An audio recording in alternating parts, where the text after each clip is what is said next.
Hey, what's going on? It's Bill Burr, and it's the Monday Morning Podcast for Monday, April fucking 7th.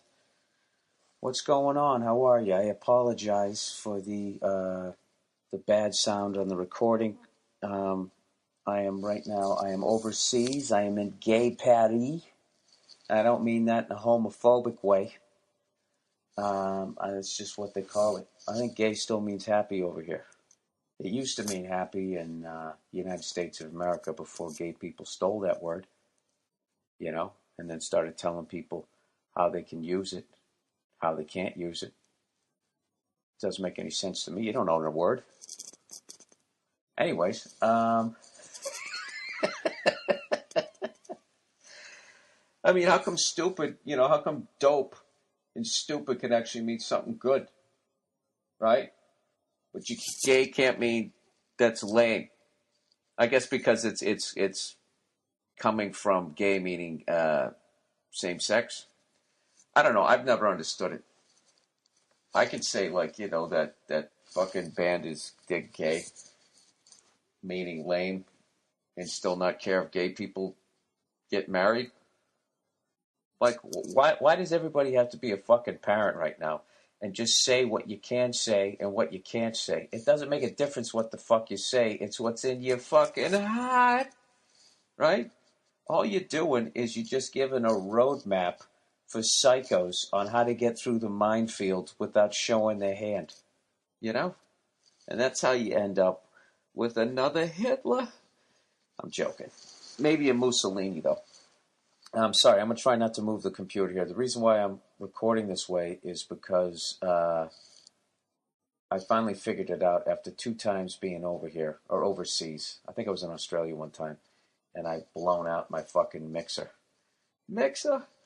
What I figured out over here for you people, my countrymen in the States, do not plug anything with only two prongs into a fucking wall over here. My experience is it either blows out the plug, that's the best case scenario, or it just completely damages and fucks over whatever device you were trying to put in. I've lost 2 mixers. I tried to plug my iPhone in, and I'm saying this is with an adapter too.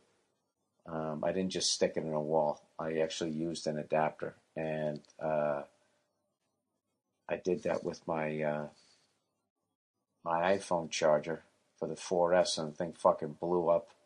I should have known because I was charging it earlier and it was working fine, and when I pulled it out of the wall, it was really hot. Now, I don't understand electricity. To me, it's still magic. And you somehow trapped lightning and put it in the wall. That's what electricity is to me. It's lightning. Because my only education about it was when old Fatso, with his male pattern baldness and his fucking glasses, flew the kite down there in Philly. And he went out there and he was all hammered because he was making excuses for his alcoholism. Isn't that what he did? He said, yeah, beer is proof that God loves us. What a filthy old man he must have been. Coming down the street with his giant mug. I bet Ben Franklin was the first one to have like a personalized mug at a bar or something. Like the first Norm from Cheers as he comes stumbling in.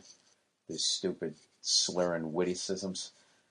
Witticisms? However the fuck you say it. I don't know. Anyways, so yeah. I'm over here on vacation. Finally took a vacation. I've always wanted to come here, and why the fuck not, right? What else am I going to do? Huh? Go to fucking Santa Fe? No, I've always wanted to come here, and it has been absolutely incredible, and I did not brush up on my French whatsoever. I mean, there wasn't really anything to brush up on. I like how I just said that as if I was, at one point, semi-fluent in the language. I wasn't. I will tell you that I took it from 6th grade to 12th grade, and I never progressed past French 1. And actually, I did. I got to French 2A, and I did so poorly. My dad suggested, why don't you go back to French 1 and start over again and get the basics? And I was like, all right, that sounds like a good idea. And in theory, it was a good idea. because I still had my junior and senior years to get through French 2 and have my 2 years of a language, you know, because that was the big thing when I went to high school. You have to have 2 years of a language. If you don't have 2 years of a language, you're not going to be able to get into any college worth anything in the United States of America. Of course, it turned out to be complete horseshit. All you have to do if you fuck up in high school is go to any college that you want to go to and just say, listen, can I just start taking courses to prove that I can exist at this academic level? And in their head is, they just think, yeah, we'll take your money, stupid. We'll take it. Go ahead. Pay for a couple of classes. Flunk out, and we got your money, you dumb fuck. But if you actually hang in there, eventually they have to accept you. That's the other way to get into a big school. You know? I mean, personally, I think what you should really do if you want to save some fucking money and you weren't born to daddy Warbucks. I don't even know if that's the right reference. I've never seen Annie. I thought the whole thing was offensive. I didn't like how Annie looked exactly how I looked when I was a child in the 70s, and that they then made it a woman. I took it as a personal attack, but that's a whole other fucking story. Anyways, if you weren't born into a rich family, what you really want to do is go to a community college for your first 2 years. What's that, like $700 a year? Or a semester, whatever the fuck it is? You knock that out. There's half your fucking college education. Bing, bang, boom. You haven't had to pay shit. And then you transfer to a bigger school. In the better school, and then you only have to pay 2 years, and you know at the end of it, you got the same degree hanging on the fucking walls as the other jerk off. But anyways, maintenant. Back to being here in France. So what I've been doing is I've been going onto this Duolingo website, and I got to tell you, it's been phenomenal. And I've been over here in Paris having conversations, basic conversations in French with these Parisians who I told were unbelievably rude, and to just speak English to them because they hate when you try and speak French, and they'll roll their eyes, and you'll try to talk to them in English, and they'll either stomp away or they'll just speak to you in English, condescending, all of that shit. I have to tell you, my experience, nothing could be further from the truth. These people have been ridiculously polite.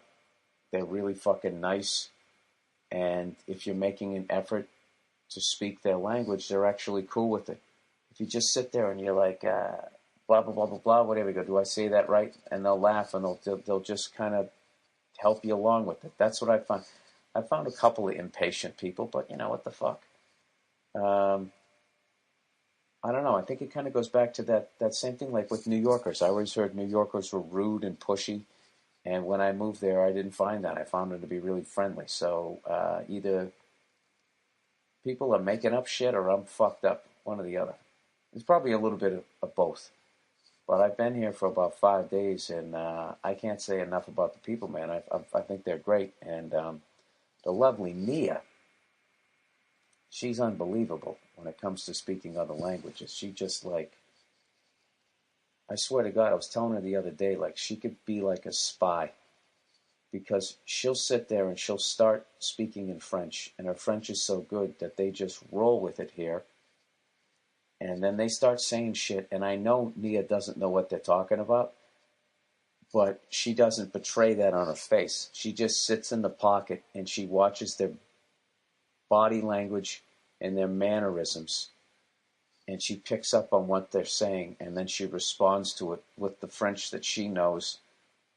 Or if she doesn't, she gives them a smile and then asks them in English, is that what you're talking about? And they absolutely fucking love her.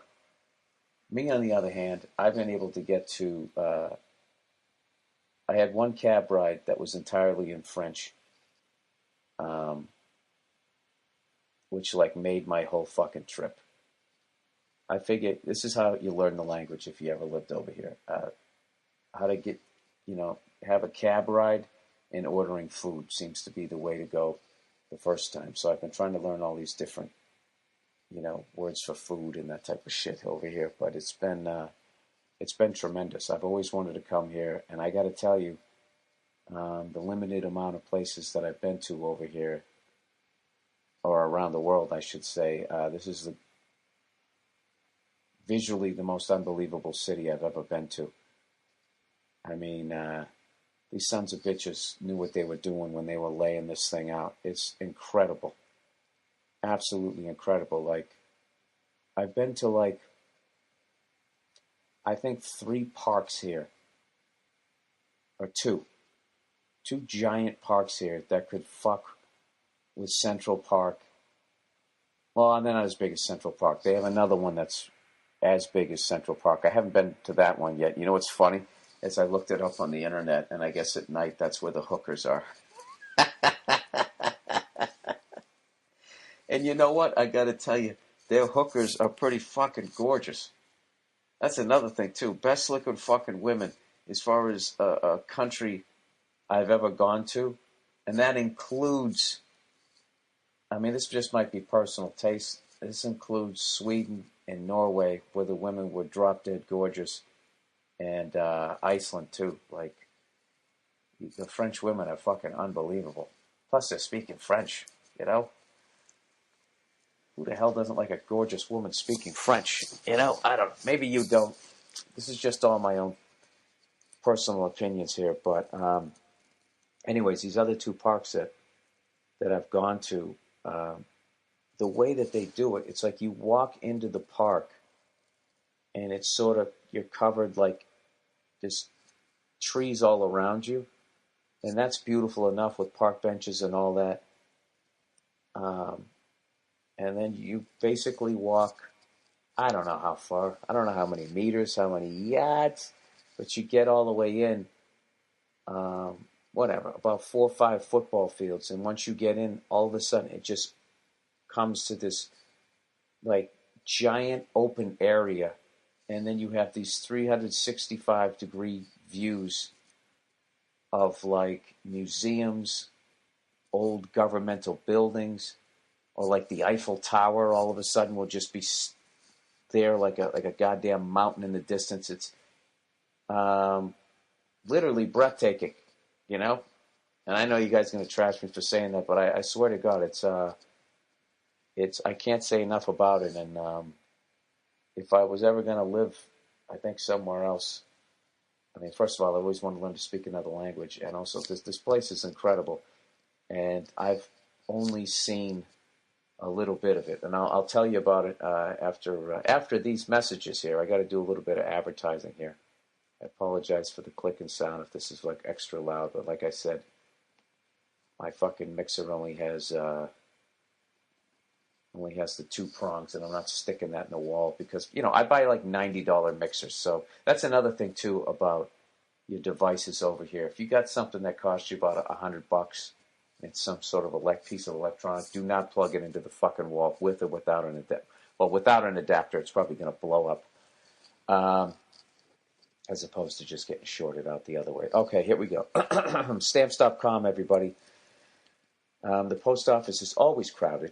Now it will be even more crowded with people mailing in their taxes. But you still need to get out envelopes and packages for your business. What do? Use Stamps.com instead. Stamps.com brings all the services for the post office right to your desk. It's so convenient and easy to use. You can buy and print official U.S. postage for any letter, any package using your computer and printer. Then just hand it to your mailman. Stamps.com even sends you a free digital scale that automatically calculates the extra postage you need. And the scale is yours to keep. You'll never have to go to the post office again.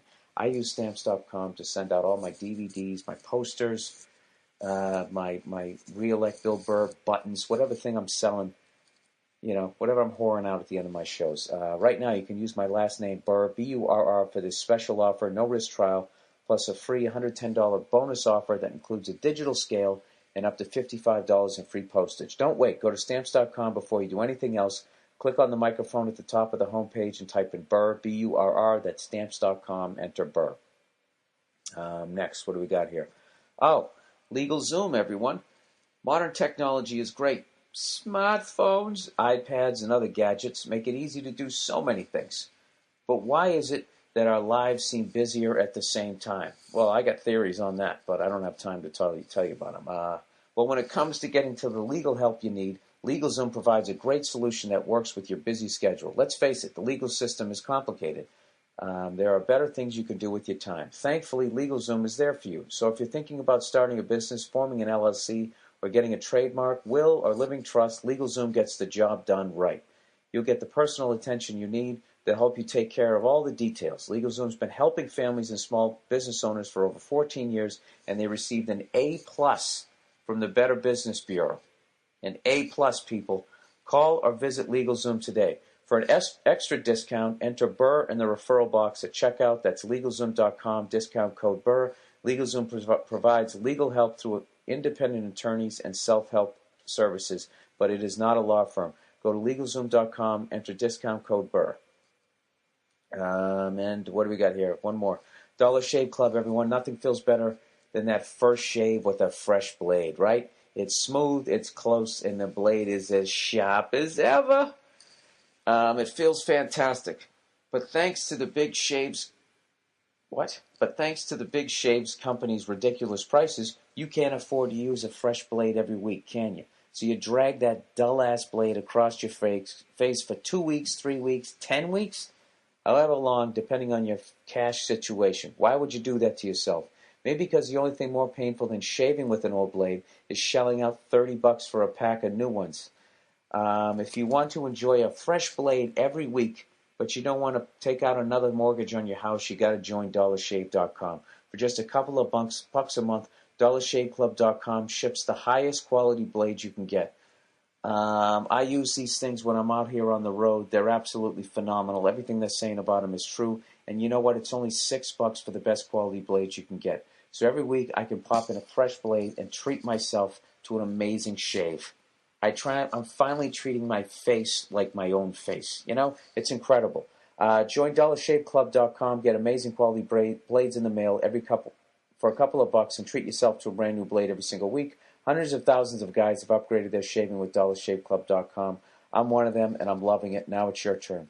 Shave time, shave money. DollarShaveClub.com/Burr. That's DollarShaveClub.com/Burr. All right, back to the podcast here. And I also forgot to mention, I did have a couple of things that I wanted to bring up before I get going too far. The All In Comedy Tour kicked off at... Jesus Christ, now where the fuck is it? Is it right here? Yeah, there we go. The All Things Comedy Tour kicked off down at Largo last Monday, hosted by yours truly. All right? Kicking all my buddies out of the nest here so they can go out on the road and headline their own tour. It's the All In Comedy Tour starring Rose Bowl tailgate legends Joe Bartnick, Jason Lawhead, and my good friend Paul Virzi. I actually got some great feedback on the tour. They did their first date alone down in San Diego. And here's a review. Here's an email I got. Dear William, I might be your biggest West Coast fan. I saw you on New Year's Eve and just checked out the All In show in San Diego last week. Wow, those guys were hilarious. Joe, Jason, and Andrew Themelis, who helps me on the podcast here, actually came down for the show, were just as awesome as they were at the Wiltern. Joe Bartnick is an animal. There's never been a truer thing said. He says, if that's the way he does comedy, I hate to see him drunk. Actually, you'd love to see him drunk. Lawhead is a spitfire. He did a great impersonation of the guy from Bar Rescue by request of the other guys on the show.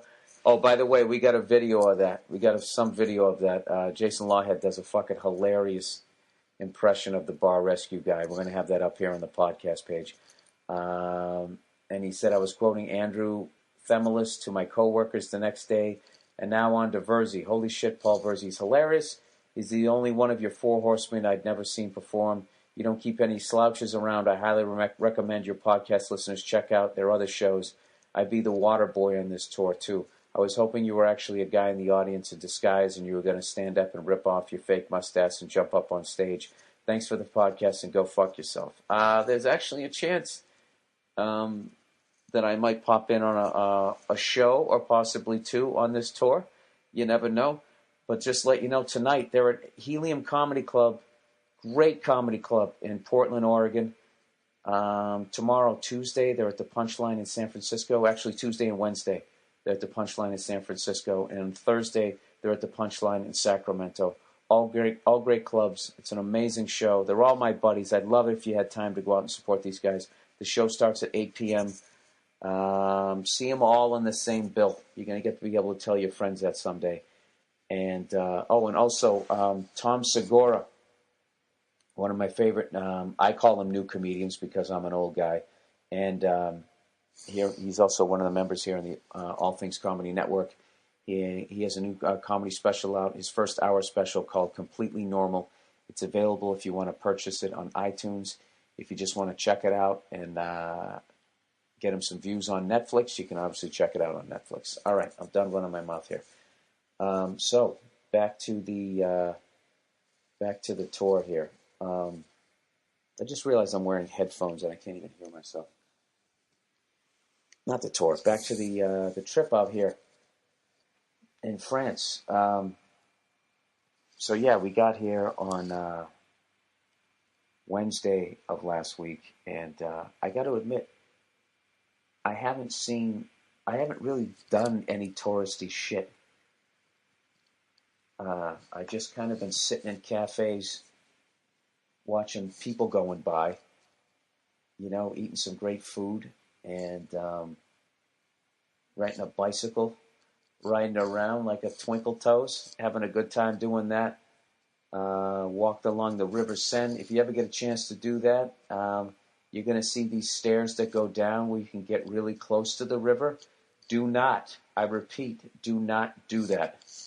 I think that's where everyone in Paris, when they can't make it to the bathroom, takes a piss, because it literally smells like the Port Authority down there. If you stay up high along the road, it's incredible. And I don't know, we've just been having a great time here. I'm trying to get Nia to come down here to the podcast. She's still sleeping. She's got a little bit of jet lag. I don't know. You know what? I'll hit pause here in a few minutes, and I'll actually go into the other room and see if I can get her. I apologize if this is too quiet. We're actually staying in a very quiet building here. We rented an apartment here, which is definitely more expensive, but it's kind of, you save money by basically, because then you have a kitchen. So what you do is you just go down the road, you walk outside, and you maybe you learn some French words on food. You go in and you go try to have try to go buy your groceries, all speaking only French. I was almost able to do it. I can always fool them for the first couple of words, and they kind of figure it out, and they slowly start speaking English. But I kind of just stick with the French like I'm trying to learn it. At that point, I'll say the English word, and then try to say the French word, and then just say, is that how you say it? And then they usually correct me or whatever. But whatever, then you can just bring it back, load up your fridge, and you can save a ton of cash that way. I don't know. It's just been amazing. It's been amazing. I haven't been able to get up early enough to get a fresh baguette. And I can tell you that that's something else that I learned here, is nothing goes faster than a fucking baguette in the morning. These people, like, that's one of the true stereotypes. Like, when you see them walking down the street or riding a bicycle with the baguette, these fucking people are into those goddamn things, and they try to be the first person in line. I mean, dude, they're gone. They're fucking gone by the time I get up at like 11:30. It's probably the earliest I've been getting up, around 10 o'clock, 11:30 or whatever. They're just fucking gone. There's like 2 or 3 left, and I don't know. So I already forget the name of bakery. How do you say bakery out here? Shit, I don't know. But Neil will know. I keep thinking I learn words like le chien, and she go, no, le chien. It's like, you know what, fuck you. It's kind of annoying, because you know what? I actually kind of got pissed a couple times when she did that to me, because I felt like I was back in French class. It's like, am I ever going to get this shit down? So anyways, as I mentioned, we haven't seen... The only touristy things that I've seen is I've just stood and looked at them, like the Notre Dame. I basically, one day, this is a great city to get lost in too, because you just use the river as your guide.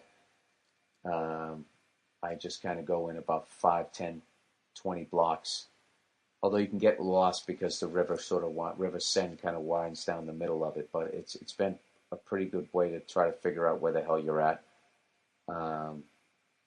But like I walked by the Notre Dame, and it was beautiful and everything, but I'm not a big religious guy. And then I saw the line of people outside of it, and I just laughed. Like, why the fuck? I understand if you have kids and you're trying to teach them something, but if you're a fucking adult and you're on vacation, there's no reason to ever stand in line. You're on vacation. Why would you do that to yourself? You know? Like, we were sitting there, I was trying to find the Arc de Triomphe, and I couldn't figure out where the fucking thing was. And it was one of these great moments, just wandering around Paris, and then I saw this beautiful park, and I was just like, Nia, let's go in there. Let's just walk in there. She was like, all right. So we start walking in, and I started to take in the view, and I turned around, and I looked over my shoulder, and I was looking right up the Champs-Élysées, however the fuck you say it, and basically at the end of that street is the Arc de Triomphe, all the way in the back, and I literally got goosebumps, because all I've ever seen of that monument is 2 video footage. One, when Hitler, when the Germans had defeated France and they were driving up that fucking street. And then 2, when England and the Americans came in and we helped France get the Germans out of their fucking country. All of them, you know, all the French women and everybody going fucking crazy. It really gave me chills. And I kept saying that to Nia. I know I was freaking her out. There's no way to say Hitler drove up this street in an excited way without freaking out the person that you're with. And I had to, you know, I like that history shit. You know what I mean? It's like one of the most evil guys ever, who was well on his way to taking over the world, and possibly, you know, the height of him taking over his quest was him driving up that famous street. And I don't know. Somebody got when I was on the road in Canada.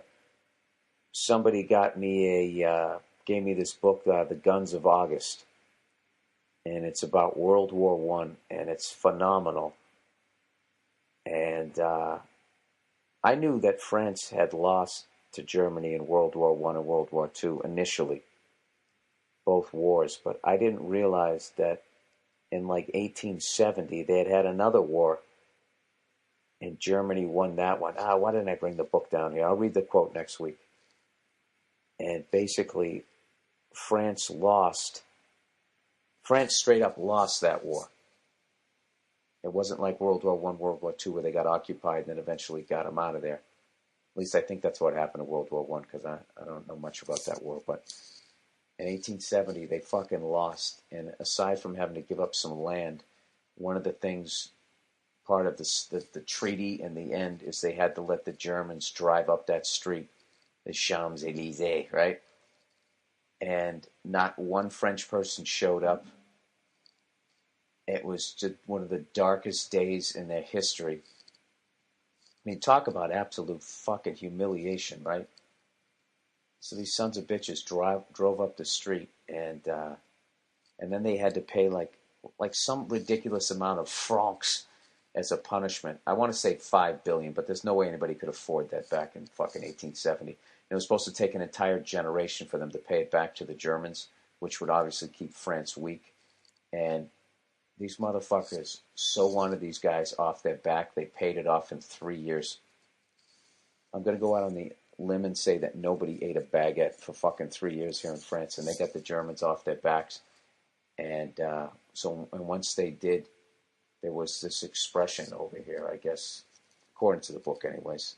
where basically that moment in their history when the Germans drove up Champs-Élysées, which I'm sure I'm saying it wrong, it was basically said that it was something like to never be spoken of, but always thought about. Basically, never forget, but don't bring it up. That's how much it hurt them for that to happen. And it was referred to, what was it referred to? I can't remember. I'm the worst. Basically, I didn't realize that had happened. So the fact that fucking Hitler did it again, I don't know if it happened again in World War I. I have no fucking idea. So I don't know shit about World War I, but it happened again in World War II. So it actually happened again. And as far as I've gotten into that book, The Guns of August, basically the fucking reason why Germany started the first one, kind of England and France and everybody else, they were being cunts to the Germans. They just wanted to be acknowledged. They just wanted to be included. So I guess whenever these diplomats would go around Europe and they would visit, everybody always went to Paris. Everybody went to fucking Paris because Paris is the shit. All right? And people would go to London. I don't know maybe they'd go to fucking Rome, but no one ever went to Berlin. And I guess they started getting this inferiority complex. Plus, there was a couple of treaties going on where just logistically German felt that they were going to have to fight a war on two fronts and they were going to get fucked. So unless they made a move first, they were going to be in trouble. And, France and England were playing a good, the great game of what? We're not going to invade you. We're not going to try to, fucking take over your shit. Why would we do that? We're France and England. We don't have a record of doing that around the fucking world for centuries. They kind of had an argument. I'm talking about World War I here. I'm not talking about the fucking maniac there in World War II. I'm just saying I actually kind of understood, so that's that was their logic. I'm not saying it was the right move, but it was very interesting. So anyways, this is basically what I've been doing here. And today I'm trying to knock the podcast out early. Because like I said, we haven't done anything touristy. We walked up the Champs-Élysées, that street, to go see the Arc de Triomphe. And it was funny. It was a breathtaking street, but the closer you got to the monument, the more I felt like I was in Times Square. There's like a Forever 21 and shit like that. Very disappointing that there was that. Although I did use a public bathroom that cost me €2. That was the cleanest thing I had ever been to. But I didn't realize that. You can actually go to the top of that monument. I had no idea. And I also still have no idea how you actually get to the monument because it's in the middle of a fucking rotary. And there are subway stairs on the other side. And we went down into the subway and followed the sign. And all it did was spit us out on the same side. I couldn't figure it out. And at the end of the day, I have to stand in a fucking line to stand up on something where I can probably get a higher view at a fucking restaurant at the top of a hotel where there's no line. And I can actually look at the monument rather than stand on the monument and look at a fucking hotel. It doesn't make any sense. If you want to stand behind fat fucks in jean shorts, then go to a monument and try to go to the top of it. I can tell you that. Anyways, so then finally me and we're like 3-4 days here. I said, hey, do you want to look at the Eiffel Tower now? And she's like, yeah. We're both exhausted because it's a long fucking walk. And by the way they have their city laid out, there's like Le Louvre, their famous museum where the Mona Lisa is, which I've yet to go see. I'm going to do that today. All right, which I don't like the whole setup of it. How you have to go in. You got to go in to see her because that bitch ain't coming outside. No. You got to go in to see the fucking thing. I already know. I heard it's really small, and she's got that Ryan Gosling smile. I'm gonna go do it just to fucking do it. But every day you walk by that, there's just bus loads of fucking kids getting dragged there by their French teachers from around the fucking world. And, you know, I don't know. That's why I'm going there on a Monday. I figure the weekends are going to be worse, so I'm going to go there. And Nia's just like me when it comes to museums. She likes them for a finite period. Museums just make me feel dumb. I'm going to be honest with you. I go in there and I try. Patrice O'Neill used to have this great bit about there was some disaster, national, like giant disaster that happened, and they were showing all the sad people, and he was talking about how he sat there and he tried so hard to give a fuck, which I'm butchering it. His delivery of it, of course, was perfect, but that's how I feel when I go into a museum. The Patrice O'Neill bit where I'm trying so hard to give a fuck. I just don't care about old stuff. I respect it. I would rather hear a scientist. I'd rather watch a scientist on television tell me why what I'm looking at is so fucking important, rather than going up there and have to read the index card. It's not even an index card. It's like a fucking notebook paper size thing of all this shit. There's too much shit to know. Then I go in there and I'm going to look at the knickknacks of all the fucking, or the bric-a-brac, all of the fucking, it's too much, all right? I like going to car museums, stuff like that, you know? I can deal with that. So I'm not saying museums are bad. I'm just saying that I am not refined enough as a human being to actually appreciate what's going to be in that thing. We'll see. I'll talk to you about it next week. But so, anyways, we had gone to the Arc de Triomphe, and then I finally go, all right, you want to go see the Eiffel Tower? I mean, we saw it. We saw basically a third of it, all the way to about a half of it from those parks, the amazing views. So we were both tired from walking up the street, so we got one of those little bike rickshaw fucking things. It was the greatest.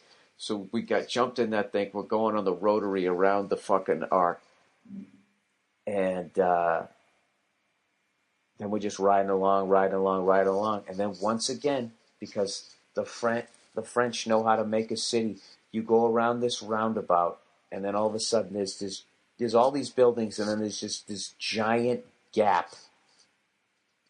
And literally, I was looking down because I was like videoing as we were riding, and I just heard Nia gasp, and I looked up, and there it was, like a fucking Tyrannosaurus Rex, like a giant had just taken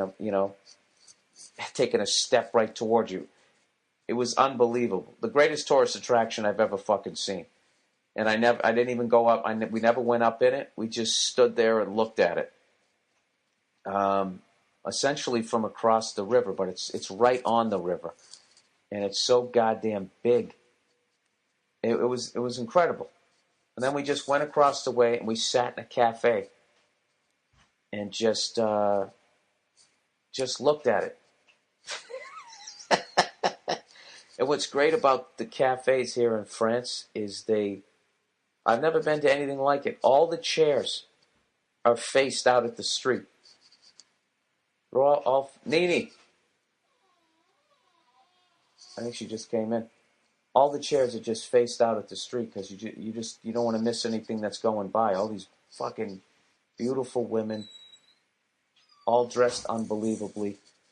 And then you got the Eiffel Tower in the background, and we got there just before dusk, and at dusk they turned the lights on. Oh, there she is. Ah, bonjour. Bonjour, madame. Bonjour, monsieur. Come on in. Come on in. I was smart enough this time to not plug my mixer in. Uh-huh. Right before I stuck it in the wall with the adapter, I saw the two-prong things. I'm like, wait, this is what happened to me the last time. Yeah. With my $99 fucking mixer. Well, come on over here near the microphone. D'accord. That means okay, everybody. See, I told you she's good at it. So anyways, I was just telling them What are you talking about? You just cleared your... Oh, sorry. See that big blip there? You just cleared it right near the microphone. Oh, Jim, excused. So I was just telling them about taking that rickshaw bike over to the Eiffel Tower, and just how they have the city laid out where you don't see it, you don't see it, you don't see it, and then it's just boom between the two buildings, and how he was sitting in that cafe. Yeah. That was amazing. Drinking wine, and I'm smoking my little pretentious cigarette thing. Yeah. That's another thing too. Like, everybody fucking smokes over here. It's hilarious. Oh, it's great. There's no Surgeon General here whatsoever. But I was mentioning that we're gonna go see the Mona Lisa today, and I'm not a big museum person, and I've kind of been speaking for you. On a scale of 1 to 10, your feelings about museums? You know what? I would say I'm at a 7. You are a 7, but I'm not a full on 10 because I'm not the kind of person that's like wants to spend an entire day in a museum. I want to go in, see the shit that I want to see, and then get out because it's exhausting. But there are certain things that I love. I do love museums, but I just don't want to go there and like when we're in New York and I go to the MoMA, I just want to go in, see some things and leave. I don't want to spend the day at the MoMA. Some people do that and they love it. I can't do that. I literally get sick to my stomach when I hear you say go to the MoMA. What do you mean? It's just like I feel like I'm back in school, and it's the class I hate, and I have to sit there until the bell rings. Do you know when I was a single man in New York, the amount of time people go, oh, take her to a museum, and it would always be the worst fucking date. And and I would do it because people say that, that's where you take these New York ladies. So, right. And I would take them there like I was cultured. I'm not cultured. I would go there and I would be bored shitless, and then they would feel it. Like, I'm telling, like 20 minutes in, depending on how good looking she was. But the thing, 15, 20 minutes in, I would just be bored shitless, and I would be looking for a place to buy a hot dog. But the thing is, there'd be certain exhibits at museums that you would like. Remember when we went to the car museum? I said for your birthday? I like the car museum. You like that place? I like. If there was like a stand-up comedy exhibit. Yeah, that's not a museum. That's just cool shit, or like a bunch of cool photographs I could get into. Right. But the artifacts, like when we went to the fucking thing there with the guy who flew on the ceiling. That shit was the Sistine Chapel. You were like walking through there like you were walking through an airport trying to get to your gate. You were like walking so fast, barely looking at anything. You were just like, I'm just walking through this because I have to, because it's the Sistine Chapel. It was one vestment after another. This priest was beautiful, though. What are you talking about? I know. We have this whole... I can't even believe that you would say that it's not beautiful in there. It was absolutely gorgeous. It was a lot to take in. But you're like a 13-year-old boy. You're like, this is boring. No, it didn't. It sucks. It looked like an Italian's living room. You know that hacky joke that they do where they talk about that room that's all covered in plastic that no one can go into? Mm-hmm. Yeah, that's what it looks like. It's just ornate. I'm going to use the word ornate. It but was don't just so fucking over. It was so gaudy.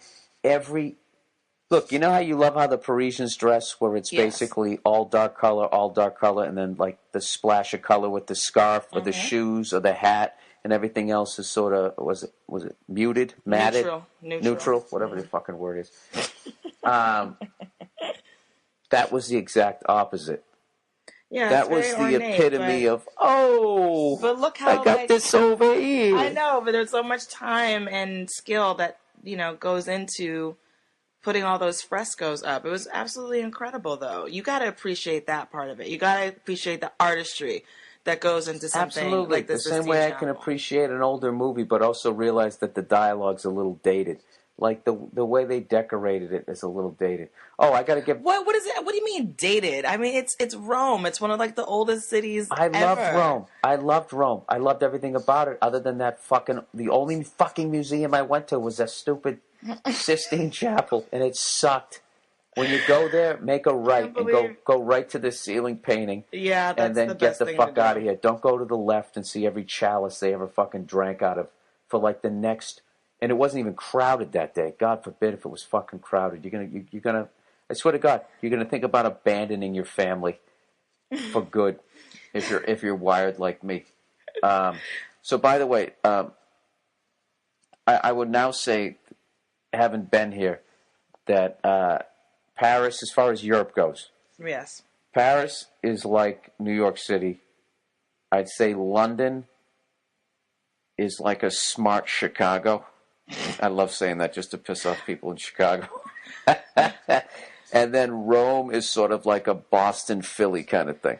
You know what? I really feel like it's a complete travesty that you would try to compare these amazing European cities to cities in the United States. Oh, give me a fucking break. These cities, New York, Chicago, and Boston are awesome. Time out. But yeah, to try to compare them to Europe, that's stupid. Well, most of my listeners to do that. Listen, most of my listeners are from the United States of America. They need a frame of reference. No, they don't. You don't need to give them some sort of watered down frame of reference. No, Paris is like Paris, London's like London, and Rome is like Rome. Ah, Jesus. Yeah, you're gonna do that person who comes over here and now fucking just says that everything over here is paved with gold. No, I'm not saying. Did you see all those fish and chip eating jackasses in England? I mean, you can't tell me that that's not Chicago. Like the amount of heart attacks. I've only been to Chicago once and I had an awesome time. So I don't know that much about. I love Chicago. I love Chicago, and I gave London props where I said that it's like a smarter Chicago. Plus, I like while insulting Chicago. Well, that's what I got to do. Somebody has to go down in the scenario. Sorry, Chicago. Oh, fuck you. I love Chicago, and you know me. I'm a moron. That's all I've been doing is talking about how dumb I am on this. I can't even go to a fucking museum and enjoy myself. So also out here, you know what you missed yesterday? You missed these two, I was going to say French people. Like what else are they out here? These two French guys. Oh, that's another thing, too. Just like in what I love about traveling, just like in Philly, how a cheesesteak is just called a cheesesteak. They don't go, can I get a Philly cheesesteak? They're in Philly.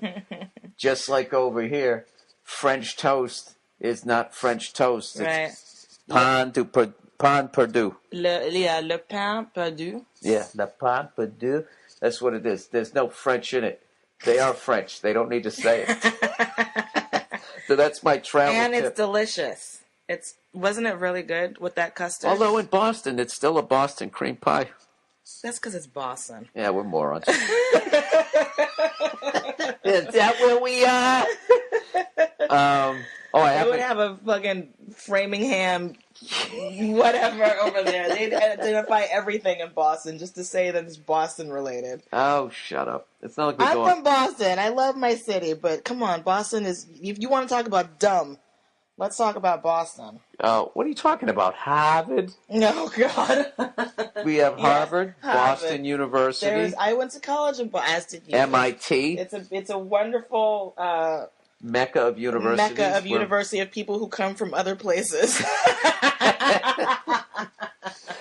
to continue their education in a very beautiful, brisk fall setting.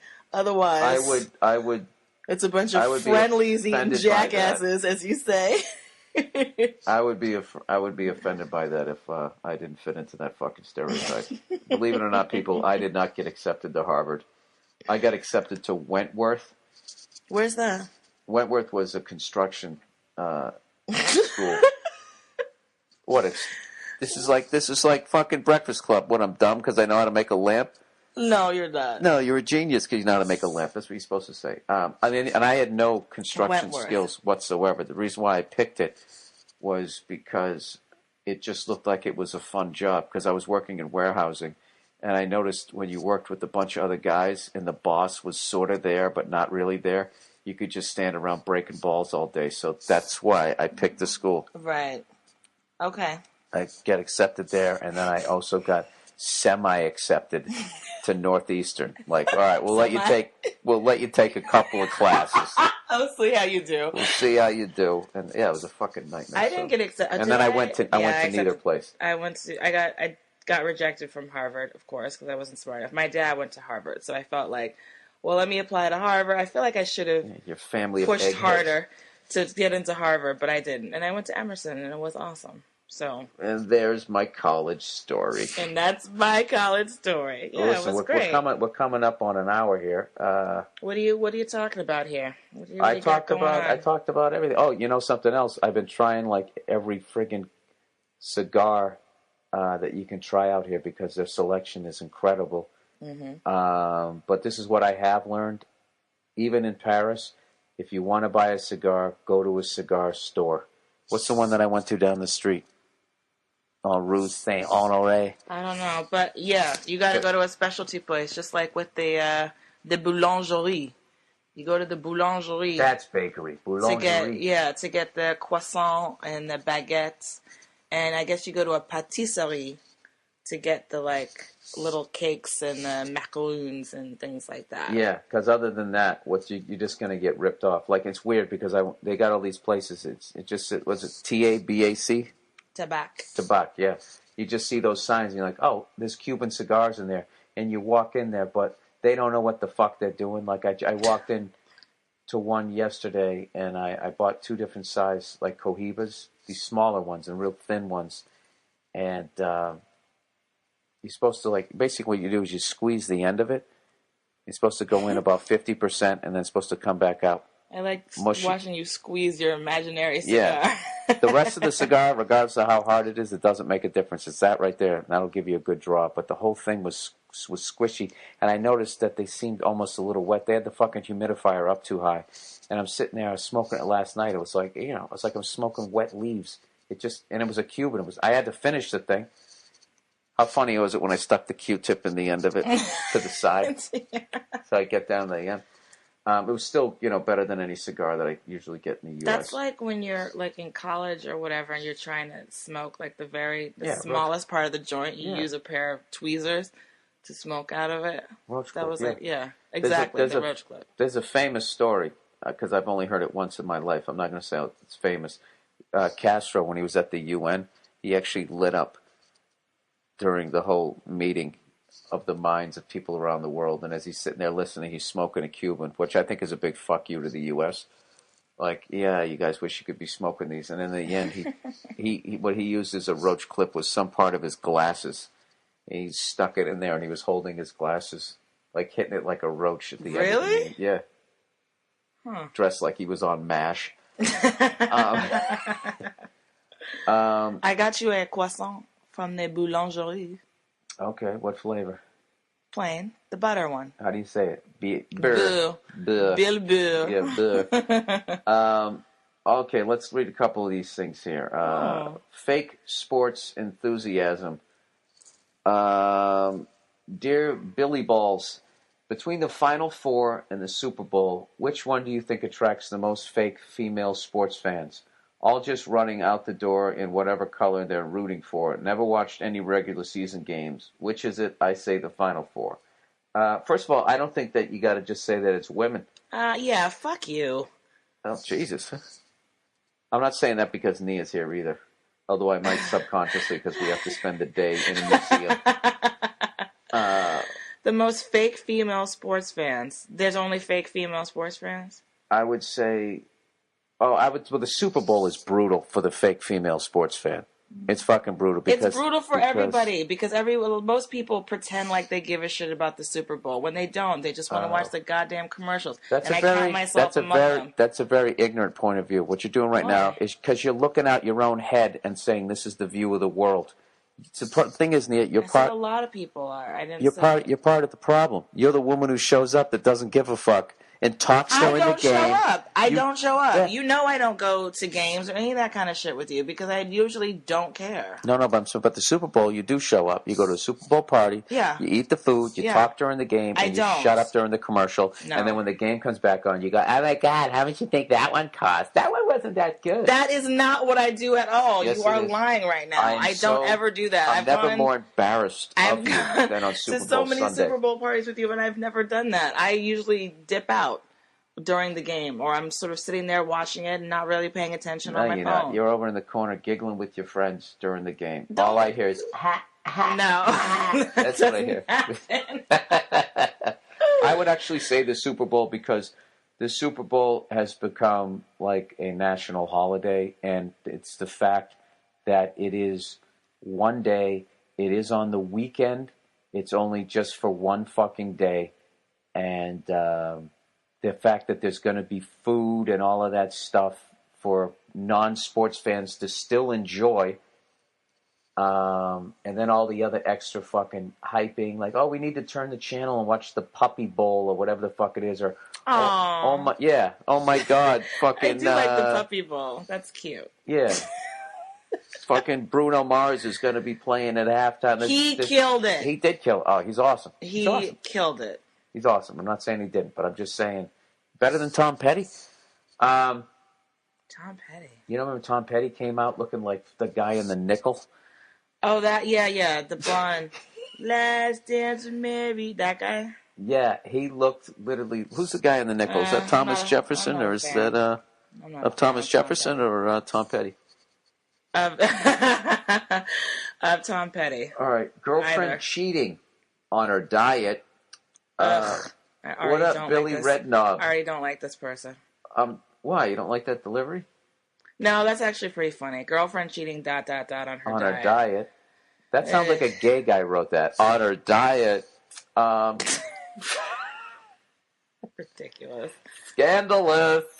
I'm 27 years old and have a girlfriend of 6 years whom I live with. When we first got together, she had a sexy, athletic body.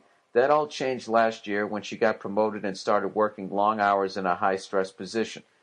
She began smoking weed almost every night, claiming it helped her relax after a hard day's work. Yeah, man. She also started eating like shit, lots of fast food, larger portions, etc.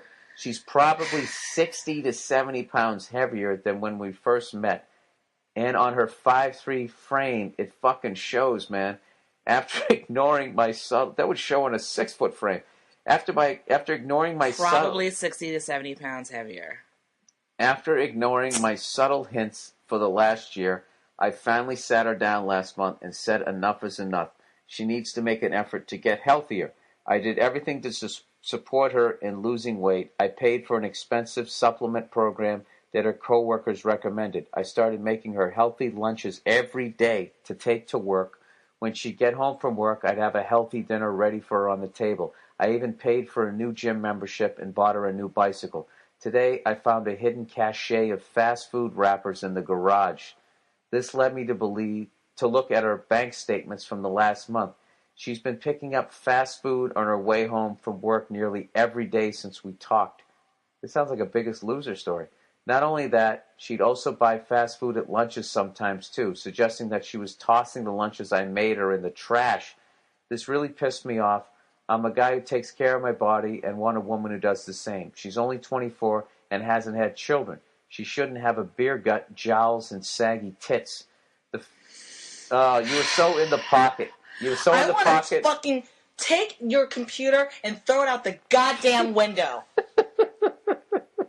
Can you please finish the rest of this so I can go off on this asshole?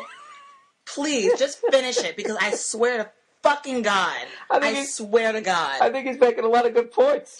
Oh my God. The fact that I spent... Oh my God. Wait a minute. Oh, and don't scream too close to the computer. I can't use a mixer this week. The fact that I spent all this money and effort on her only to have her sabotage it and hide it from me makes me seriously call our relationship into question.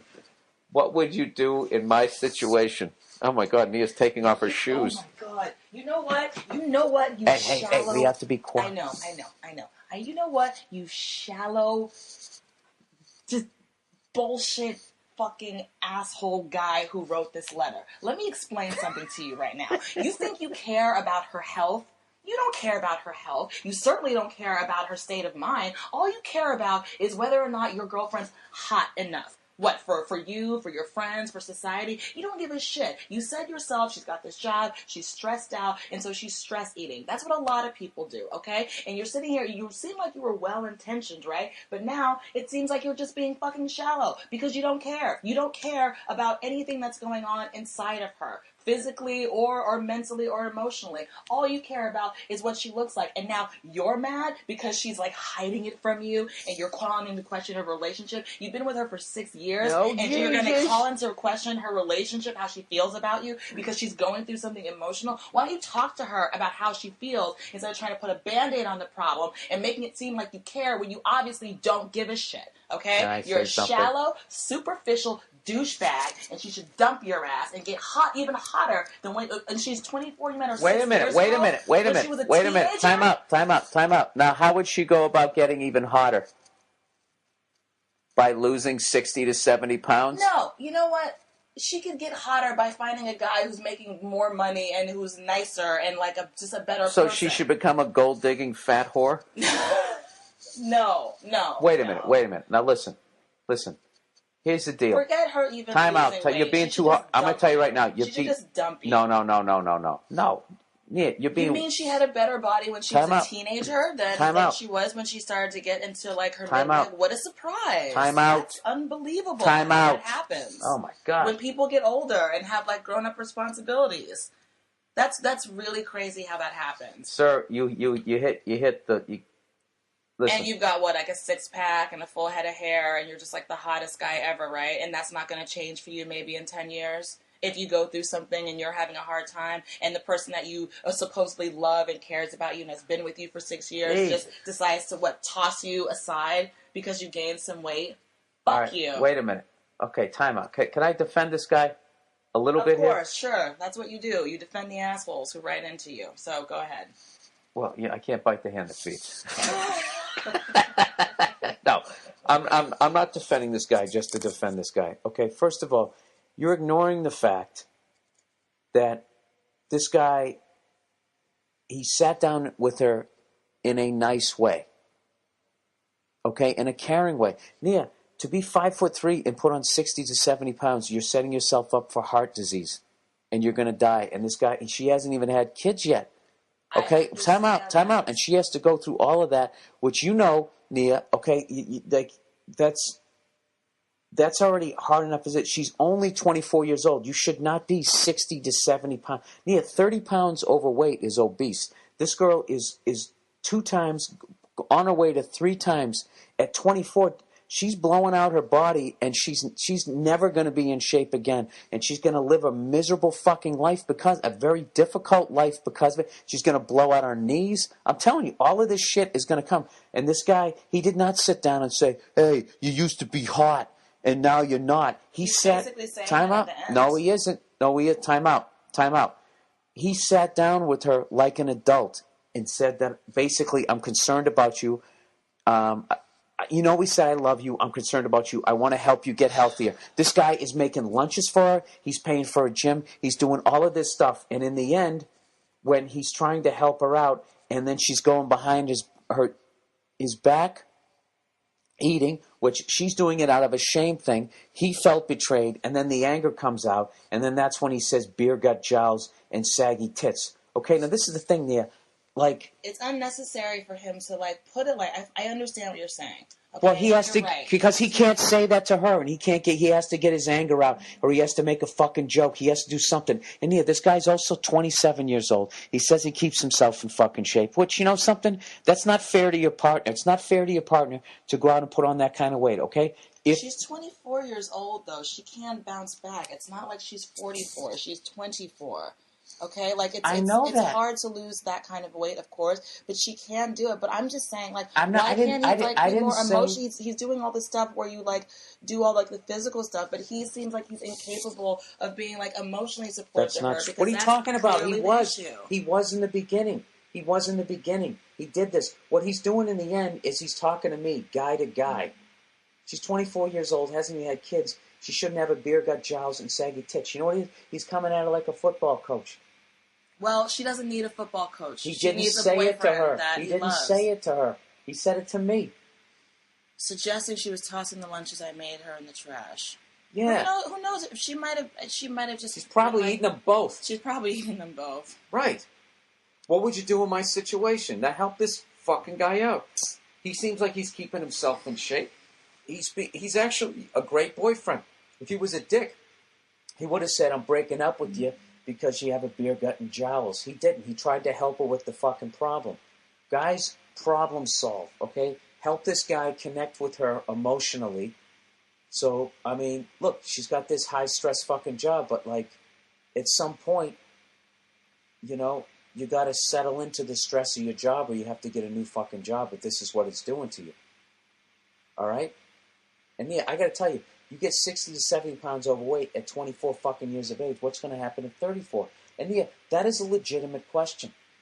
It's a legitimate question because that weight thing is, you know, it starts happening. People die, Nia. Not to bring up a bad fucking subject. Yeah, you're really you're kind of like taking it to the extreme, though. I mean, but Nia, if you're going to think about being with somebody for the rest of their life, you're going to have kids with this person. They're already this much overweight. They're not going to be there. They're not going to fucking be there.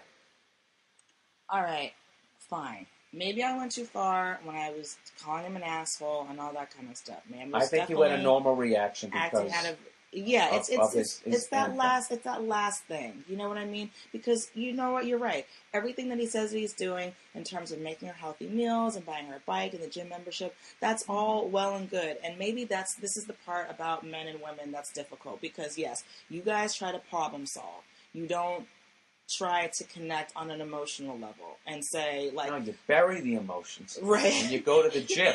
Exactly. Where it sounds like what she needs to blow off steam, and a lot of people do. They eat, they drink, they smoke weed, they do other drugs. This is how they cope. These are how people cope. That's another thing. She starts skills. using fucking I mean, alcohol's a drug, but now she's weed, and that increases your hunger for most people, like you wouldn't believe. So all yeah, right, and you don't want a salad when you're high. You want pizza and cheeseburger and nachos. Let me ask you this, Nia. Let me ask you this. Let's just say you're dating me.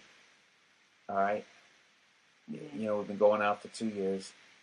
I'm in great shape, and then all of a sudden, the stress of the road. I put on 60 to 70 pounds and start smoking weed. Now, you're going to tell me that you're not going to entertain breaking up with me. You're not going to sit there and be like, this is going to be the father of my kids. This is the person I'm going to spend my life with. This guy who's acting like he's in fucking Wayne's World and Uncle Buck all at the same time. You know what? I honestly can't say that I would. If you all of a sudden that's all you were doing with yourself, and whenever you weren't on the road, you were just sitting around and smoking weed and eating. You know what? You're full of like, shit. If I came home, imagine my pasty, freckled torso with man tits. Right. My fucking navel the size of a $50 now. Yeah. Smoking weed and just sitting there fucking, you know, that's going to affect my sex drive. And now I'm getting on top of you. Sweating all over me. Yeah. You got to get on top of me. I look like I'm pregnant. I mean, give me a fucking break. Right? And then you're walking down the street and you're seeing all these other guys going to the gym. And you're in the prime of your fucking life. Yeah. And you're going to pick a mate for the rest of your fucking life.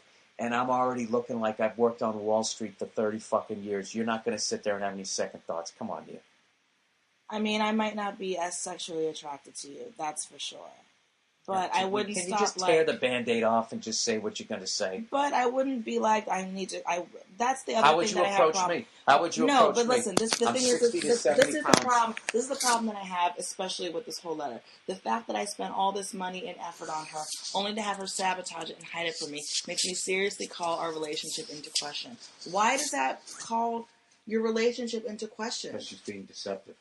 Yeah, because she's going through some emotional shit, but she's being deceptive about food. It's not like she's like cheating on it. She's like, you know what I mean? I know she is. For him to make it to seem like, you know, oh, or do you really not love me now? Because, you know, you're not following this diet that we agreed that you would follow. Like, that's not a fair comparison to make on somebody. Like, it's really not fair to do that. No, is it fair to do what she's doing? Well, she's not doing it against him. And as a way to hurt him. I know she isn't. So you can't say, is it fair for her to be doing that to him? You know because something. This is not what it's like. But this is this classic fucking female thing, where you guys are right when you're right, and you're right when you're wrong. Like you're acting like. You think she's doing this to hurt him?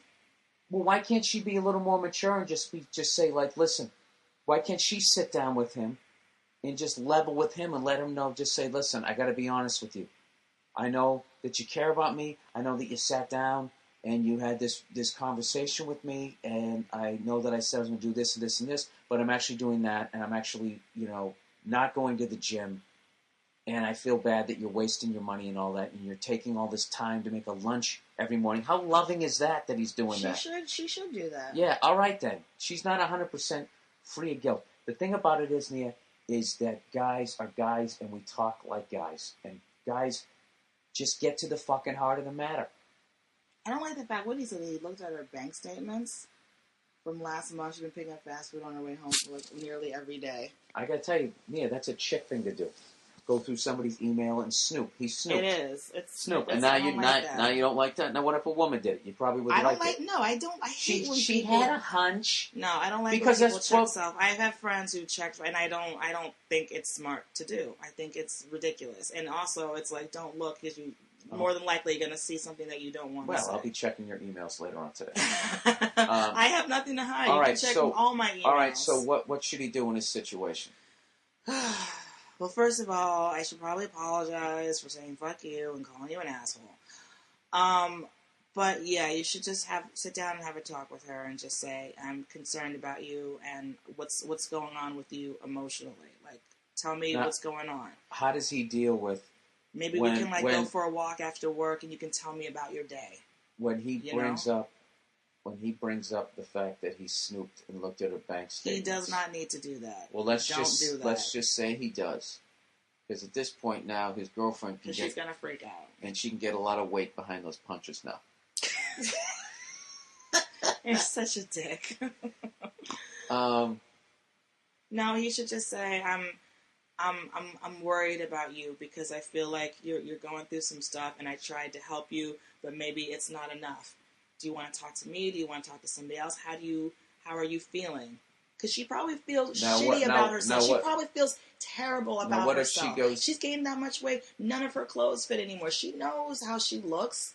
She probably feels absolutely terrible. And her one solace in life is that she's got this boyfriend who's home and he cares about her and he loves her. And she's abusing him. That's not abuse. Don't throw that word around, Bill. That's a strong word. Don't do that. She's taking abusing him. She's taking advantage of him. Stop it. She's taking advantage of their love. She's not. You're making it. That's what I don't. That's what I'm trying to get you to understand. She's not trying to hurt him by doing this. She's hurting herself. You don't know her. And you don't know him. Exactly. So why are you right and I'm wrong? I'm not saying I'm right. I'm giving you my opinion. Isn't that why I'm here? You really have a beautiful profile. You know that. Don't try to throw me off. No, I'm serious. With that. Anyways. I appreciate that, but don't try to throw me off. All right. That was a legitimate thought, but I was trying to throw you off a little bit. No, listen. If I just forgot the fuck I was going to say. No. It would be very hard for me. Go back what we were just talking about. We were but saying... this thing, no. She probably feels bad for herself. She probably blah, blah, blah. Hey, here's something. What if she doesn't? What if she doesn't give a fuck? There are those people. How do you know? There aren't those people who just don't give a fuck. Because she's a woman and she's 5'3" and she's put on more than like 10 pounds, it's just devastating for us. I'm 5'4" and I've been, about 25 pounds heavier? I understand. Still look good though. You liked me when I was a little bit heavier. Yeah, I don't mind. You said you liked it when I was a little bit thicker. So listen, it does show. It shows like nobody's business. You are right, sir. It shows. And it does suck to have your formerly tight, hot body girlfriend all of a sudden not be that way. I know, and if she looks like she's a retired athlete in her 50s at 24, I mean, what is he supposed to do? He is 27. So he is still at that shallow age where he's like, calling into question his relationship based on your partner's weight gain. No, that's the level of maturity he's at. Nia, listen, that's a very serious fucking thing. To be that overweight at that age. I mean, if you do that to your body and you stay that way for 20 years, I mean, your body can only take that for so long. And when you're thinking about starting a family with somebody, they have to be around. They got to be involved.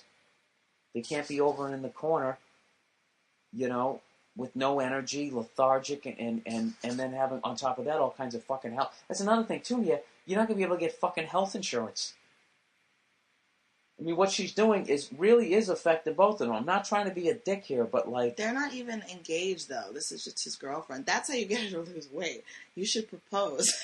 She'll lose weight with the quickness.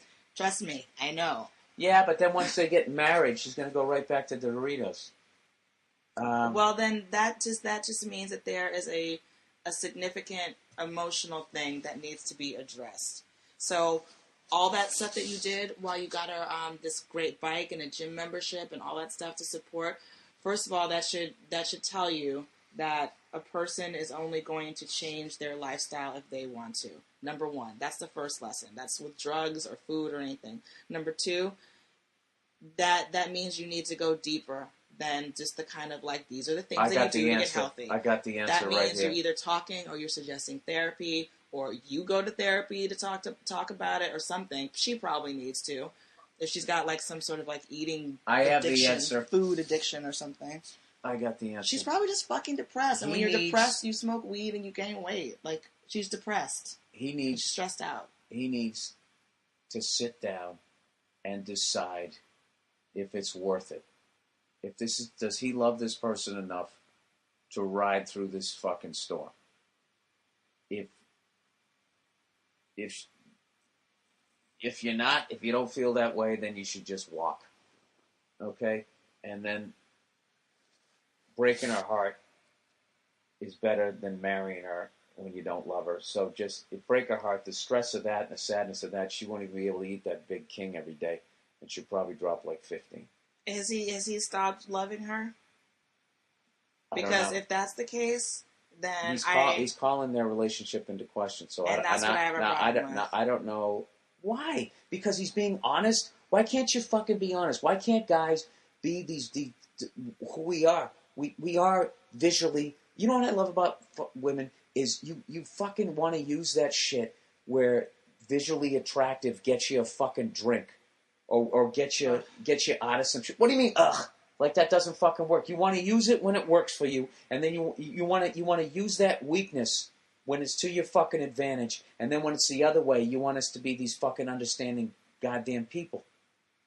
You want us to be guys when it gets you a free fucking drink. We want guys to love us whether we're like the hot body or we gain some weight. That's what we want. We want to not. Yeah, you want your cake and eat it. Literally. We want to not be. We want to live in a world where we don't have to even fucking have this conversation. That's what we want. Yeah, I want to be rude and fat. And selfish. That's you. That's and you guys. Shop Actually, and do whatever I want to do, and I want you to still love me. You guys are already rude and fat and disgusting and ridiculous, and you get to do that. But women can't do that. As you interrupt me, I'm rude. We have to be like the hot body, otherwise you call our relationship into question. Oh, so this one guy is everybody now? He's not everybody, but we're talking about just a general scope of thing. You just said women like to do this and women like to do that. Like it's all women. That's what I do. That's what I do. Yeah, but I'm a moron. You're supposed to be a higher being. You're a female. We are higher beings. You're not. Trust us. You're not. You're just as dumb as we are, just in different areas. No. You don't think so? No. Being an emotional person makes you tuned into things that you, as a male, with your basic fucking basicness, can't understand. So we already are high, and we can like carry children. We've got some spiritual level shit that you'll never understand. Exactly. And you know what we also have? We have some plow through some shit that you don't understand. That you don't understand. Don't you think you need plow through some shit and emotional shit? Finish a fucking thought. No. Can't you be a plow through shit and an emotional? You need both of those things, don't you think? Yeah, it's called the yin and the yang. But for some reason, you think your yang is better than my yin.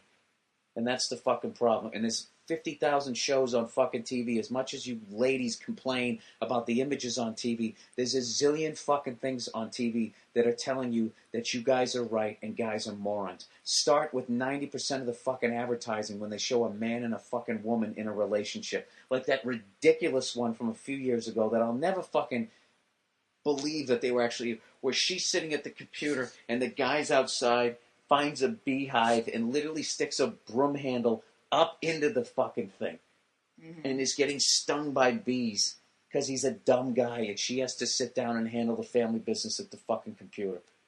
Okay? Please do the chauvinistic version of that fucking commercial. What do you mean? Do the chauvinistic version of that? When the Have woman's done? Have the guy figuring out the family business on a fucking computer as she's sitting there looking through a fashion magazine or that's not even at the same level of ridiculousness. What is the female version of sticking a broom handle into a fucking beehive? They're assuming that the woman is taking care of like the day-to-day run the household stuff, that the man and is too busy working to no, he figure isn't. out. No. So they're Go with the metaphor. So they're trying to appeal to a woman's sensibility so that she'll like the product. And then she'll buy it. That's all like what about it's the all metaphor? marketing. No, it it's isn't. not like what about the metaphor that's going on there? That he's such a moron. He's trying to stick his fucking pole into any goddamn hole he can find. That's not knowing he can get stung at any moment. Yeah, it was him getting herpes. Dear Billy Bounce, what music are you listening to these days? What's on your iPod? What's the lovely Nia listening to? What do you listen to when you work out that chiseled Lee Marvin body? It's as old as Lee Marvin's body. What am I listening to these days? I don't fucking know. I usually listen to shit that makes me want to play drums or learn some drum shit. So I have no idea. Last night when we actually watched, we were watching Comedy Central because we were their website. We were jet lagged. Yeah, I couldn't sleep. And when I watched Key and Peele, and I watched The Workaholics, and Broad City. Is that what it is? When I watched it, all that did was make me feel fucking old. It made me feel fucking old. Like, let me go back a second. They're all fucking hilarious. Like, I was legitimately laughing through all of that, right? Yeah. Okay. But I didn't get so much of the shit. Not like I didn't get it. Like, what was that thing? That Hannibal Burrs thing that he said? I didn't even get it. Oh, yeah. He was talking about Childish Gambino, Donald Glover. It was this interview with Nerve.com that Hannibal Buress did. It was like we asked Hannibal Buress for sex advice. And in the end, they were asking him if he would want to do like a mixtape and if he raps and this and that. He's like, yeah, I thought about it, but I'm not going to, go full like Childish Gambino and this and that and the other. And then he made a reference to like, we figured out like Childish Gambino is really like Bill Burr and da-da-da-da-da. Or like when he does stand-up, it's Bill Burr. Long? And you just could not understand. I was like, no matter how many times I tried to explain to you. Is he making fun of me? Is that a compliment? I didn't even get it. I knew he wasn't. That Donald Glover is also Childish Gambino. You just didn't seem to. And the whole time I heard Donald Glover, all I was picturing was Danny Glover. No, and then it's Donald Glover. Yes. Yeah. Oh my God. And then the Kroll Show. Jesus Christ. Oh my God. Everything on the Kroll Show is hilarious. I mean, go on. What am I listening to? Since they were asking, what is the lovely Nia listening to? I actually downloaded Sam Smith's album based on his performance when Louis C.K. did SNL. Actually, it was another recent appearance that Louis did. It wasn't the first time around. So Sam Smith is awesome, just has a beautiful voice. I've actually been making a lot of mixes of like old stuff, a lot of old hip hop I've been listening to, a lot of like 90s. I love hip hop. What makes hip hop hip hop? But I love what's the latest, like maybe Pusha T's album is something that I listen to a lot. Oh, he's phenomenal. I have no idea who. I've played it for you. You liked a couple of his verses, but overall, I don't think you were into it because you're not really into rap music right now. Right? Would you say? I can't listen to, if you're gonna fucking walk around your house or your apartment talking about all the stuff that you have in there, it's just boring as shit to me. I like storytellers. I will never like those guys that tell stories, about guns and selling drugs. If it's actually real, it sounds real. Like they actually did. That's why I love Jay-Z and Biggie, because they actually did that shit, and then they talked about it, and it was like Nas is like that. It was like listening to a movie. Yeah, Nas is like that too. I like that stuff. But you don't like Kanye West, Kanye. I don't.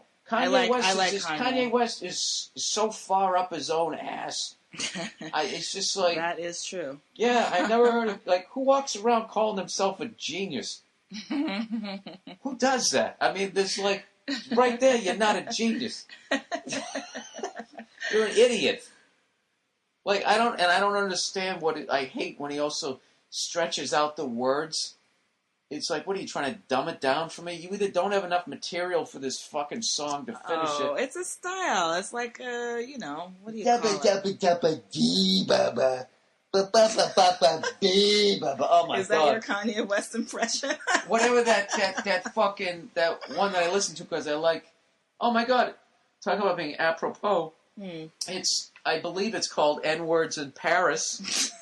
Yes. N-Words in Paris. Yeah, there's a part in the middle where he stretches out like Jay-Z kills it, and then he comes on and he starts. Yeah, can we get married at the mall? And then it's time to do it. And it just keeps going and going and going. Like, and I just feel like show me why you deserve to have it all. Yeah, and it stinks. It's not clever, and he's slowing it down. Like I'm supposed to be on the other end. Like, oh shit. Well, whatever. I'm sure a zillion Kanye fans can't be wrong. Saint the Vincent man is a genius. Saint Vincent is another one that I'm listening to. I guess the most contemporary thing I've listened to in the past couple of years is probably Mute Math, and that's only because Andrew, who does the podcast, told me to check them out because their drum is fucking awesome. Andrew Themlis has wonderful taste in music. Can we just say that on the podcast? I guess we can say that. All right, well, we got to wrap this Andrew. up because we got to go look at that arrogant broad down in the building. Mona Lisa. Before I end, I got to just unbelievable sad day in comedy yesterday. The great John Panette passed away, and I got to tell you a great John Panette story. He was just an unbelievable guy. I only got to meet him a handful of times, but he's one of those guys. You met him the first time, it's like you knew him, like cliche, like you knew him forever.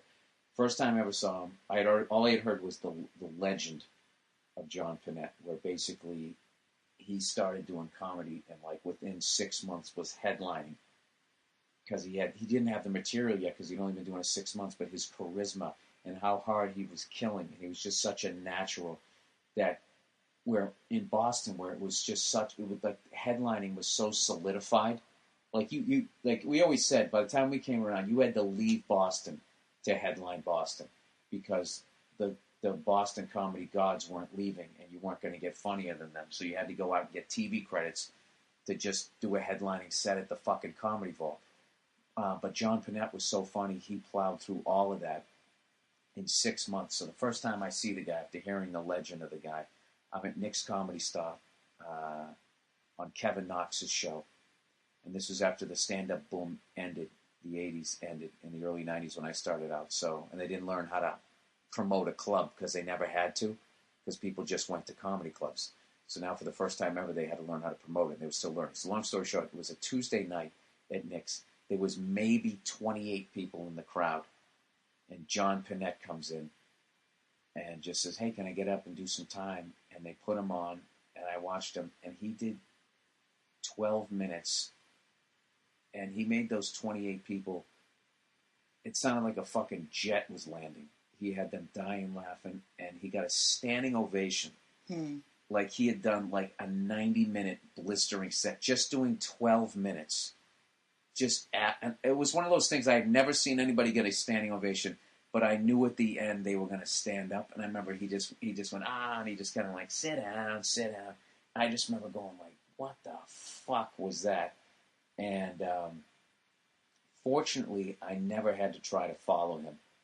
I did one show with him. I can't even remember where the hell we were. It was me, him, Kathleen Madigan. It was just a fucking great lineup of people. And, like, he closed it. And Jesus Christ. He was one of those guys that, and it's that Boston style. It's like, I got you, and I'm not letting you go. And I'm not letting you get up. And, like, nobody was the epitome of that more than him. So, gonna miss you, buddy. And that's it. That's the podcast for this week. Don't take any shit. Go fuck yourselves. I'll talk to you next week. Mona Lisa. Open area and then you have these 365-degree views of like museums, old governmental buildings, or like the Eiffel Tower all of a sudden will just be there like a goddamn mountain in the distance. It's literally breathtaking, you know? And I know you guys are going to trash me for saying that, but I swear to God, it's I can't say enough about it. And if I was ever going to live, I think somewhere else, I mean, first of all, I always wanted to learn to speak another language. And also, this place is incredible. And I've only seen a little bit of it. And I'll tell you about it after these messages here. I got to do a little bit of advertising here. I apologize for the clicking sound if this is like extra loud. But like I said, my fucking mixer only has the 2 prongs, and I'm not sticking that in the wall because, you know, I buy like $90 mixers. So that's another thing too about your devices over here. If you got something that costs you about $100, it's some sort of piece of electronic, do not plug it into the fucking wall with or without an adapter. Well, without an adapter, it's probably going to blow up,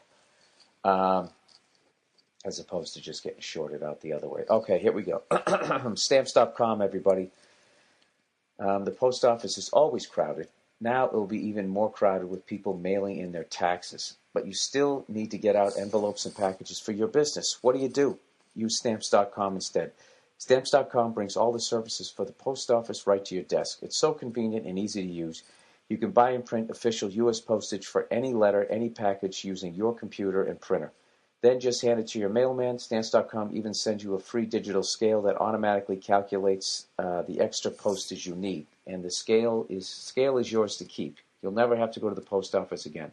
I use Stamps.com to send out all my DVDs, my posters, my re-elect Bill Burr buttons, whatever thing I'm selling, you know, whatever I'm whoring out at the end of my shows. Right now, you can use my last name, Burr, B-U-R-R, for this special offer, no risk trial, plus a free $110 bonus offer that includes a digital scale and up to $55 in free postage. Don't wait. Go to Stamps.com before you do anything else. Click on the microphone at the top of the homepage and type in Burr, B-U-R-R. That's Stamps.com. Enter Burr. Next, what do we got here? Oh, LegalZoom, everyone. Modern technology is great. Smartphones, iPads, and other gadgets make it easy to do so many things. But why is it that our lives seem busier at the same time? Well, I got theories on that, but I don't have time to tell you about them. Well, when it comes to getting to the legal help you need, LegalZoom provides a great solution that works with your busy schedule. Let's face it, the legal system is complicated. There are better things you can do with your time. Thankfully, LegalZoom is there for you. So if you hey, what's going on? It's Bill Burr, and it's the Monday Morning Podcast for Monday, April fucking 7th. What's going on? How are you? I apologize for the bad sound on the recording. I am overseas. I am in gay Paris. I don't mean that in a homophobic way. It's just what they call it. I think gay still means happy over here. It used to mean happy in the United States of America before gay people stole that word, you know, and then started telling people how they can use it, how they can't use it. It doesn't make any sense to me. You don't own a word. Anyways, I mean, how come dope and stupid can actually mean something good, right? But gay can't mean that's lame. I guess because it's coming from gay meaning same sex. I don't know. I've never understood it. I can say that fucking band is gay, meaning lame, and still not care if gay people get married. Like, why does everybody have to be a fucking parent right now and just say what you can say and what you can't say? It doesn't make a difference what the fuck you say. It's what's in your fucking heart, right? All you're doing is you're just giving a roadmap for psychos on how to get through the minefield without showing their hand, you know? And that's how you end up with another Hitler. I'm joking. Maybe a Mussolini, though. I'm sorry, I'm going to try not to move the computer here. The reason why I'm recording this way is because I finally figured it out after 2 times being over here, or overseas. I think I was in Australia one time, and I'd blown out my fucking mixer. Mixer? What I figured out over here for you people, my countrymen in the States, do not plug anything with only 2 prongs into a fucking wall over here. My experience is it either blows out the plug, that's the best case scenario, or it just completely damages and fucks over whatever device you were trying to put in. I've lost 2 mixers.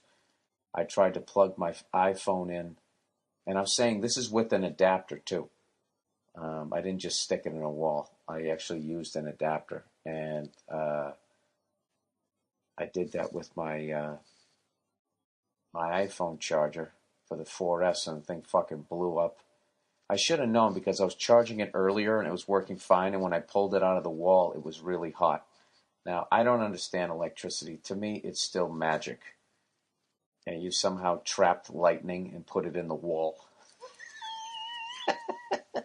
That's what electricity is to me. It's lightning.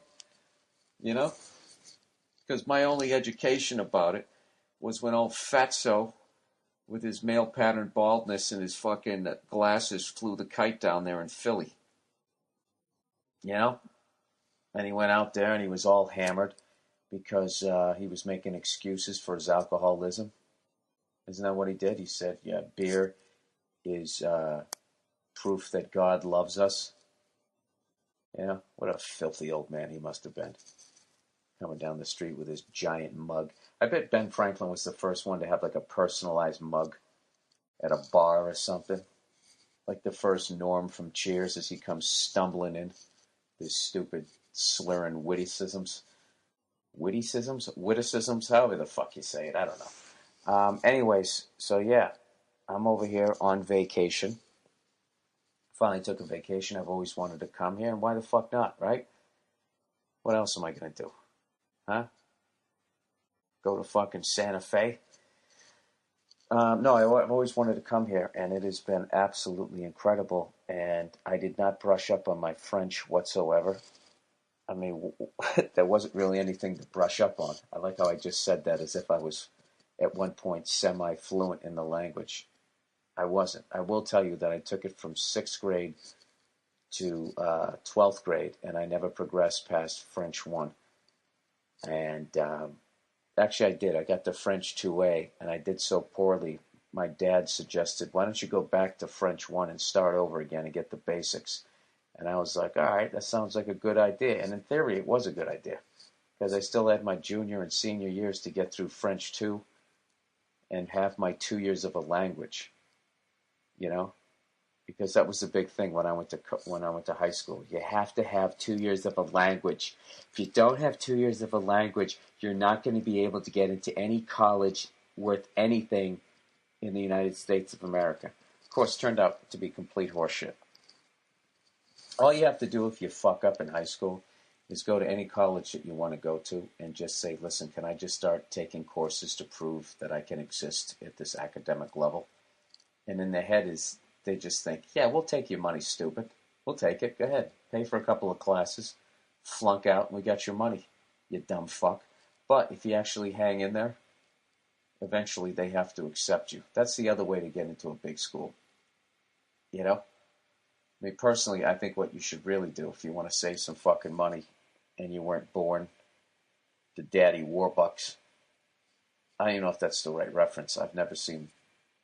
And their mannerisms. And she picks up on what they're saying, and then she responds to it with the French that she knows. Or if she doesn't, she gives them a smile and then asks them in English, is that what you're talking about? And they absolutely fucking love her. Me, on the other hand, I've been able to get to... I had one cab ride that was entirely in French. Which like made my whole fucking trip. I figured this is how you learn the language if you ever lived over here. How to get, have a cab ride and ordering food seems to be the way to go the first time. So I've been trying to learn all these different, words for food and that type of shit over here. But it's been it's been tremendous. I've always wanted to come here, and I got to tell you, the limited amount of places that I've been to over here, or around the world, I should say, this is visually the most unbelievable city I've ever been to. I mean, these sons of bitches knew what they were doing when they were laying this thing out. It's incredible. Absolutely incredible. Like, I've been to, like, I think 3 parks here, or 2. 2 giant parks here that could fuck with Central Park. Well, they're not as big as Central Park. They have another one that's as big as Central Park. I haven't been to that one yet. You know what's funny? As I looked it up on the internet, and I guess at night that's where the hookers are. And you know what? I got to tell you, their hookers are pretty fucking gorgeous. That's another thing, too. Best looking fucking women as far as a country I've ever gone to. And that includes, I mean, this just might be personal taste. This includes Sweden and Norway, where the women were drop dead gorgeous. And Iceland, too. Like, the French women are fucking unbelievable. Plus, they're speaking French, you know? Who the hell doesn't like a gorgeous woman speaking French? You know, I don't. Maybe you don't. This is just all my own personal opinions here. But anyways, these other 2 parks that I've gone to, the way that they do it, it's like you walk into the park, and it's sort of, you're covered like there's trees all around you, and that's beautiful enough with park benches and all that. And then you basically walk, I don't know how far, I don't know how many meters, how many yards, but you get all the way in, whatever, about 4 or 5 football fields. And once you get in, all of a sudden it just comes to this, like, giant Annie. I thought the whole thing was offensive. I didn't like how Annie looked exactly how I looked when I was a child in the 70s. And that they then made it a woman. I took it as a personal attack, but that's a whole other fucking story. Anyways, if you weren't born into a rich family, what you really want to do is go to a community college for your first 2 years. What's that, like $700 a year? Or a semester, whatever the fuck it is? You knock that out. There's half your fucking college education. Bing, bang, boom. You haven't had to pay shit. And then then you transfer to a bigger school and the better school, and then you only have to pay 2 years. And you know, at the end of it, you got the same degree hanging on the fucking walls. The other jerk off. But anyways, maintenant.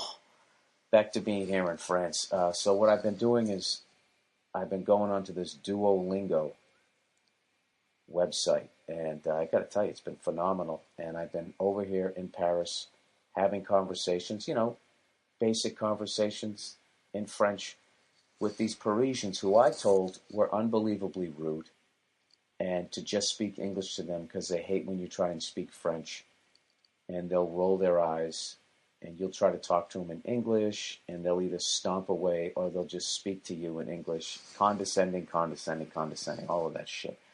I have to tell you, my experience, nothing could be further from the truth. These people have been ridiculously polite. They're really fucking nice. And if you're making an effort to speak their language, they're actually cool with it. If you just sit there and you're like, blah, blah, blah, blah, blah, whatever you go, do I say that right? And they'll laugh, and they'll just kind of help you along with it. That's what I found. I found a couple of impatient people, but you know, what the fuck? I don't know. I think it kind of goes back to that same thing like with New Yorkers. I always heard New Yorkers were rude and pushy. And when I moved there, I didn't find that. I found them to be really friendly. So either people are making up shit or I'm fucked up, one or the other. It's probably a little bit of both. But I've been here for about 5 days, and I can't say enough about the people, man. I think they're great. And the lovely Mia, she's unbelievable when it comes to speaking other languages. She just, like, I swear to God, I was telling her the other day, like, she could be like a spy. because she'll sit there and she'll start speaking in French, and her French is so good that they just roll with it here. And then they start saying shit, and I know Nia doesn't know what they're talking about, but she doesn't betray that on her face. She just sits in the pocket and she watches their body language